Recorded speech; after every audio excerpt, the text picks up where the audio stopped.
Welcome to our channel. Today we how to configure HubSpot quotes and deal close workflows, detailed guide step by step clearly. To configure HubSpot quotes and deal close workflows, begin by logging into your HubSpot account. Navigate to the sales dashboard from the main menu. Locate the deals section on the left side of the screen and click on it. Here, you will see all existing deals. Select the deal for which you want to create a quote. Once you are in the deal view, look for the More drop-down menu at the top right. From there, select Create Quote. A new window will appear for quote configuration. Fill in the necessary details, such as the quote name and customer information. Customize your quote by adding products or services from your HubSpot library. Ensure pricing and quantities are accurately reflected. You can also include any discounts or adjustments if necessary. Once you have entered all information, review the quote for accuracy. Next, click on the Save button to finalize the quote.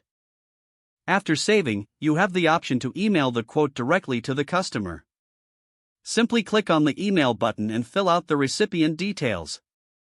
In addition to quotes, configuring deal close workflows is essential. Return to the Deals section from the Sales dashboard. To set up workflows, navigate to the Automation tab in the main menu. Select Workflows from the drop-down options. Click on the Create Workflow button to start a new workflow. Choose the Deal-Based Workflow option for deal close automation. Set your enrollment triggers based on criteria such as deal stage or win probability.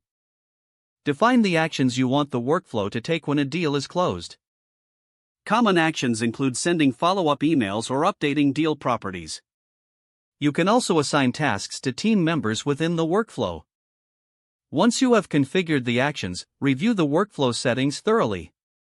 Click Review and ensure everything meets your business requirements. Finally, click the Turn On button to activate your workflow. Don't forget to like this video and subscribe to our channel for more step-by-step tech guides.